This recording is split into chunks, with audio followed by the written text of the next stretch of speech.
This is my current living room TV setup where I like to hang out and catch up on movies and TV shows. I also do most of my console gaming out here with the PS5 and the Series X, but I only keep one out here at a time. In my last living room tour video, I talked a bit about how I didn't like some things about the TV area, so I plan on addressing those with this upgrade. First, there's the fact that the TV leans forward because of the full motion mount that I used during the first installation. Next, there's the TV backlight, which uses a camera installed at the base or the top of the TV. The camera then goes ahead to read colors coming off the screen and attempts to project them onto the wall. I found that sometimes it works, most times it's not very accurate, especially in the daytime when there's more light. Besides that, it also takes away from the clean aesthetic that I'm going for with the camera sticking out in front of the TV. I firmly believe that having a TV backlight that works very well is a must-have for adding more immersion to any TV space. I also mentioned in my previous video that I'd love to see an OLED TV in this space due to the fact that there's no window opposite the TV wall. Over the past few years, I've gone through a few OLED displays, and I'll tell you guys right now, every single one of them was amazing. I've been using the LG C2 as my primary gaming monitor for over a year now, and I've loved every second of it. To begin, we first dismounted the 75-inch TV along with the backlight LED strip and all of the cables behind there. The next thing to do was take off the old full motion wall mount and then replace it with the new low profile one that I picked up on Amazon. Setting up the new mount was pretty straightforward, especially since I've done it multiple times in the past. They tend to all follow the same concept of building out the mount, drilling it into the wall, and then throwing the TV onto it. For mounting, we used a power drill and a ratchet to get the screws into studs in the wall, which made the work a whole lot easier. Once mounting was complete, putting up the 77-inch G3 OLED TV was next up. For this part, I got some help, as you should for a TV this large and delicate. The LG G3 also came with the magic remote that you'd usually expect from all LG TVs, at least the ones that I've used. It also comes with two AA batteries to get you started, since it doesn't use USB-C or an inbuilt battery, which honestly I expect at this point. There was no TV stand, but it did come with a wall mount bracket, which I will not be using. TV stands can be purchased separately, which to me is actually ridiculous. I feel like that should come with the TV as a standard, but that's just me. After attaching the mounts to the back of the TV, I decided it was time to install the new backlight kit next. I've already got a high quality HDMI 2.1 cable behind the wall, which I installed a while back in another video. Now I had to run the USB-C cable portion of the LED strip behind the wall as well in order to keep the TV setup cable free. My plan was to hide the sync box in the TV stand to keep it and all the cables connected to it out of sight. After successfully getting the cable behind the wall, I applied the LED strip around the edges of the TV, and then I went ahead to use the provided clips to hold the cables at the four corners down for a tidy and a cleaner finish. At this point, all that was left was to mount the TV and then power it on. After mounting, I set up the switcher by connecting the HDMI cable connected to the TV to the output port, and then connected all my source devices like the Apple TV, the PS5, and the Series X to the 3 out of the 4 input ports on the switcher. The last connection I made was connecting the LED strip to the USB-C port on the side of the box.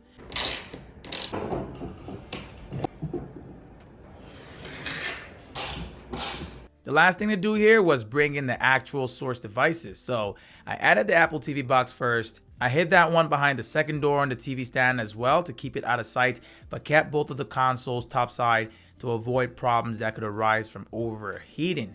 I also placed a single PS5 and Series X controller on fast charging stations hidden behind that second door as well. To wrap things up, I did a bit of cable management and then cleaned up all the mess that I made from that install. Powering everything up was the last step and the moment that I'd been waiting for. Now let's check it out.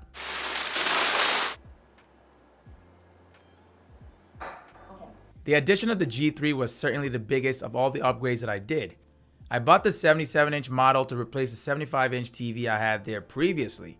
There's no 75-inch models of the G3, but the difference in size was not noticeable at all. One of the main reasons I wanted an OLED TV in the room is because there's no windows opposite that TV wall, so whether it's day or nighttime, the TV would always look amazing.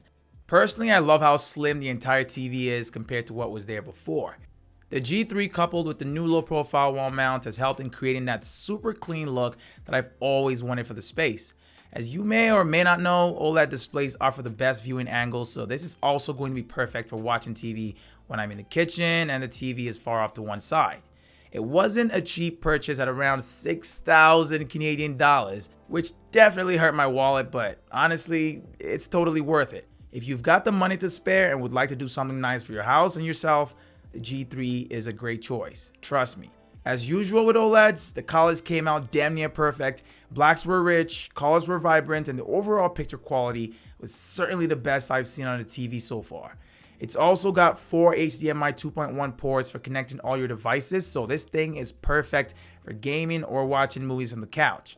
The G3 also comes equipped with some new technology for an overall better viewing experience. First off, we've got the very obvious much better lighting architecture, making the TV 70% brighter than the previous model according to LG. This part I definitely believe, as it blew me out of the water how bright the G3 gets compared to what I had there before.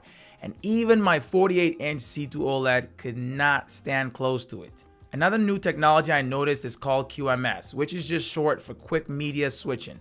This feature is for movies and videos, and it uses HDMI VRR tech to eliminate that blackout period that you get when an HDMI source switches video modes.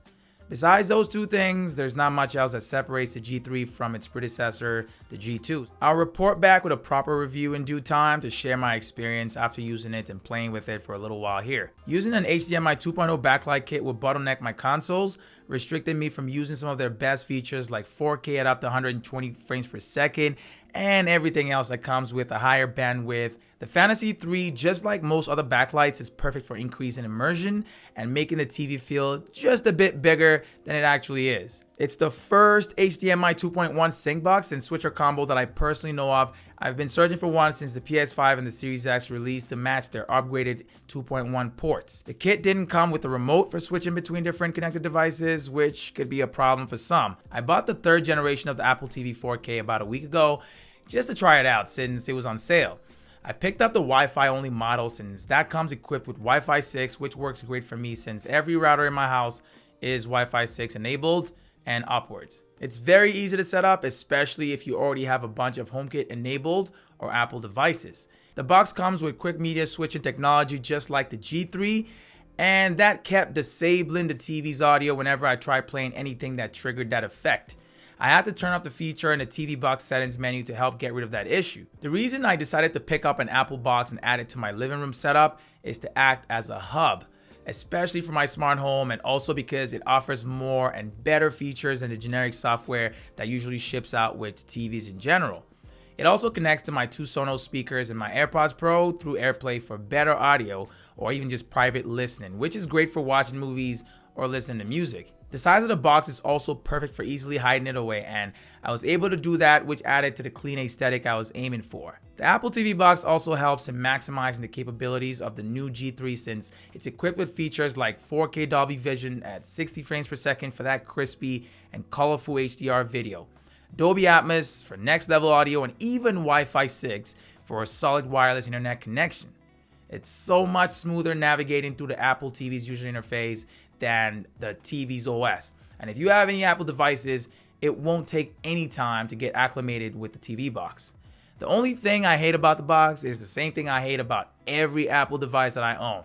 And that's the fact that you can't offload all the default software it ships with to replace it with whatever you have or you actually use. I only use Plex and Disney Plus for all of my movies and TV shows, but Apple TV Plus remains the primary streaming app on the TV box. And even though I never use it, I can't remove it or replace it. One last thing to note with having a new box is that I no longer have to sign in and out of different video streaming platforms whenever I switch out or buy a new TV.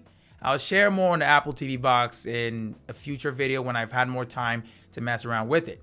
Before this upgrade, I used to switch between both of my consoles depending on what game I was currently playing. Now I've decided to keep them both out there since I now have that switcher to help maintain a clean aesthetic. The fact that it also came equipped with sync backlighting is another huge plus, which now enhances gaming on either consoles. There's no bottleneck here, and the full bandwidth is being handled from each console all the way to the TV for the best gameplay performance. So now, it's not just games looking jaw-dropping on the G3, it's both consoles operating at their best without any limitations. From within the TV details settings on the Series X, you'll see that the TV has a green check mark on literally everything required by these current gen consoles for gaming it up to 4K and 120 FPS with HDR, VRR, and all of that good stuff all turned on.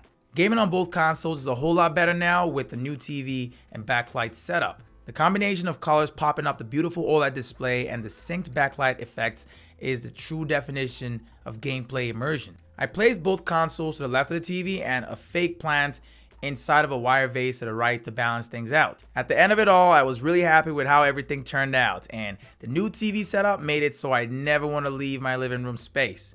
The color accuracy, the brightness, and the overall picture quality of the G3 is stunning, and I'm sure it'll take a while before I get over it if I ever actually do. I haven't had the Apple TV 4K for that long yet, but it's been solid in the time that I've had it. It works great alongside the G3, and visuals for anything I watch on it, regardless of the resolution, looks absolutely stunning. Both consoles have always been great with the previous TV setup, but now it's absolutely jaw-dropping what the game picture quality is like with the new TV.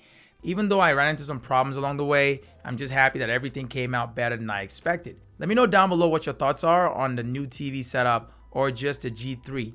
I appreciate you guys watching it. If you made it to this point, thank you as always, and I will see you guys in my next video. It's Tommy, and I'm out, y'all.